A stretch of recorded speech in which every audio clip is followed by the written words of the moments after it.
N minus पीएथ difference जो होगा आपका वो क्या आ जाएगा, जीरो आ जाएगा। ठीक है, अगर आपके पास पी टर्म मिसिंग हो टेबल में से तो जो एन माइनस पीएथ डिफरेंस होगा वो क्या आएगा, जीरो। मान लो आपके पास टेबल के अंदर दे रखी हो कितनी वैल्यू, 4। ठीक है, 4 वैल्यू दे रखी हैं, 1 2 3 4, और आपके पास एक टर्म क्या है आपकी मिसिंग, तो इसका मतलब 4 माइनस 1 यानी कि 3, जो थर्ड ऑर्डर इसका जो डिफरेंस है बच्चों वो क्या आ जाएगा आपका, जीरो आ जाएगा। ठीक है, अगर पी टर्म मिसिंग हो तो एन माइनस पी एथ डिफरेंस कितना आ जाएगा आपका, जीरो। इस चीज़ को आप सोल्व कर लोगे और इक्वेट कर दोगे जीरो के इक्वल, तो आपके पास क्या आ जाएंगी, मिसिंग टर्म आएंगी। देखो एग्जाम्पल से करते हैं तब ज़्यादा क्लियर होगा। इसमें है आपका एग्जाम्पल नंबर 4।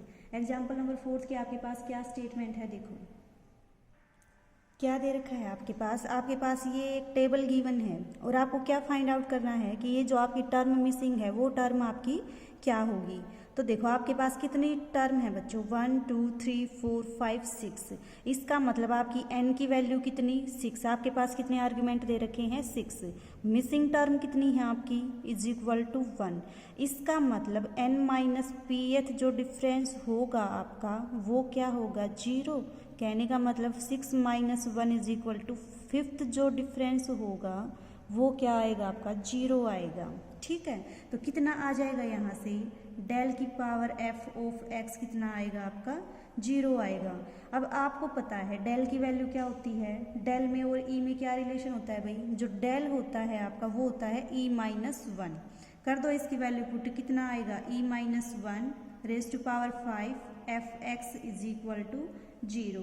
अब नेक्स्ट क्या करोगे, बाइनोमियल एक्सपेंशन इसकी सोल्व कर लोगे। कैसे सोल्व करते हो बाइनोमियल एक्सपेंशन, देखो बाइनोमियल एक्सपेंशन आपकी क्या होती है, मान लो एक्स वाई की पावर माइनस एन हो और इसका आपको क्या निकालना हो, बाइनोमियल एक्सपेंशन। तो बाइनोमियल एक्सपेंशन आपकी क्या होगी, n c zero, x raise to power n और वाई की पावर जीरो।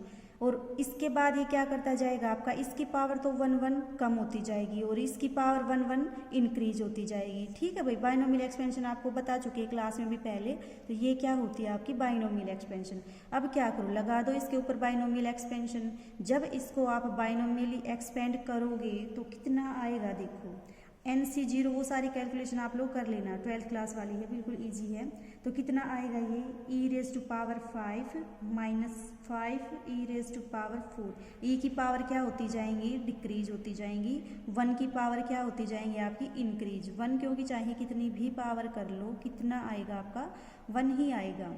ठीक है, और ये क्या है आपके बाइनोमियल कोफिशिएंट, यानी कि 5c1 5c2, इन सबको आप क्या करोगे, कैलकुलेट कर लोगे। तो कैलकुलेट करने के बाद इसकी वैल्यू कितनी आएगी, देखो plus 5 into 4 2 into 1 into E cube minus 5 4 3 3 2 1 E square plus 5 4 3 2 1 upon 4 3 2 1।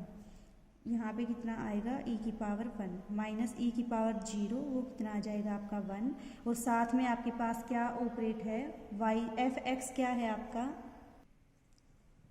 F x की जगह पे आपका क्या गिवन है भाई, y। और क्योंकि फॉरवर्ड डिफरेंस है तो फॉरवर्ड में किसको लेते हो आप, लीडिंग वाला, y नोट को लेते हो लीडिंग वाला। तो यहाँ पे क्या आ जाएगा आपका y naught is equal to 0।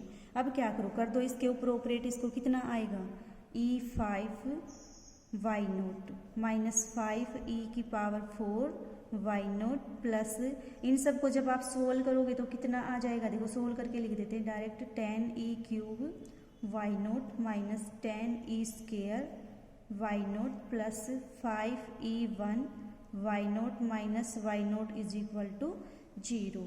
ठीक है भाई, ये तो आपका आ गया ये।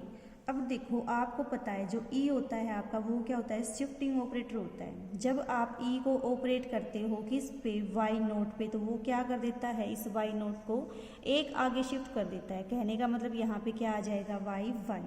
ठीक है, अब देखो जब आपने एक बार शिफ्ट किया तो वाई 1 आया, तो जब आप ई की पावर 5 का क्या मतलब होगा, इसको 5 टाइम्स आगे शिफ्ट करना, तो ये कितना आ जाएगा आपका वाई 5 माइनस 5। जब आप e की पावर 4 इस पे ऑपरेट करोगे तो वो कितना आ जाएगा आपका, y4 आएगा प्लस 10 ई क्यूब को जब इसके ऊपर ऑपरेट करोगे तो कितना आएगा, y3 आएगा -10 यहाँ पे y2 प्लस यहाँ पे कितना आएगा आपका 5y1 minus y0 is equal to 0। अब देखो आप y5 की वैल्यू भी आपके पास है, y4 की वैल्यू भी आपके पास है, सॉरी y4 की वैल्यू नहीं है, y4 की तो आपको निकालनी है यहाँ पे। ये किसकी है y, देखो ये क्या है आपका y0, ये y1, ये y2, ये y3, ये y4 और ये y5। आपको क्या निकालना है y4, सारी वैल्यूज इसमें क्या कर दो, पुट कर दो, तो कितना आ जाएगा आपका y4 आ जाएगा, क्योंकि ये सारी वैल्यू तो आपके पास गिवन है। करो सोल्व पुट करके कितना आ जाएगा आपका y4 आपका आएगा 16.2। तो ये टर्म आपकी क्या आ गई, मिसिंग टर्म आ गई। अब देखो इसमें नेक्स्ट में क्या पूछ रखा है इसी में कि एक्सप्लेन करो why does it differ from 16, कि ये जो नंबर है वो 16 से डिफरेंट कैसे आया। यहाँ पे क्या आना चाहिए था आपका 16, क्योंकि देखो 2, 4, 8, 16 और यहाँ पे 32, तो यहाँ पे क्या आना चाहिए था आपका 16 आना चाहिए था। तो ये नंबर जो है आपका वो 16 से डिफर कैसे आया, ये चीज़ एक्सप्लेन करनी है आपको।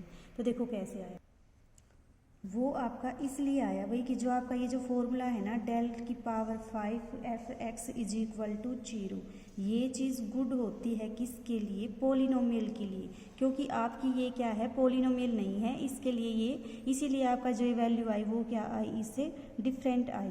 ठीक है, एक रिजल्ट है आपका 1.1 जब आप करोगे तो उसमें है आपका शायद 1.5 article fundamental theorem of differential calculus, वो जो रिजल्ट है वो रिजल्ट करना, वहाँ से और अच्छे से क्लियर हो जाएगा। अगर आपसे हो जाए तो ठीक है, अदरवाइज जब आपकी ऑफलाइन क्लास लगेंगी तब करवाएंगे, वो रिजल्ट हमने स्किप कर रखा है। ठीक है, ट्राई करके देखना। इसी के साथ आपका जो फर्स्ट चैप्टर था वो कंप्लीट हुआ। फर्स्ट चैप्टर मंडे तक सभी कंप्लीट कर लोगे, 2 दिन की छुट्टी है आपकी। ठीक है, मंडे तक कंप्लीट करो, जहाँ भी कोई डाउट आए पूछो, और इसका मंडे को फिर टेस्ट लेंगे। ठीक है, मंडे से शायद आपकी ऑफलाइन क्लासेस स्टार्ट हो जाएं, तो मंडे को आपका फर्स्ट चैप्टर का टेस्ट होगा, जो जो डाउट हो वो पूछ लेना। ठीक है।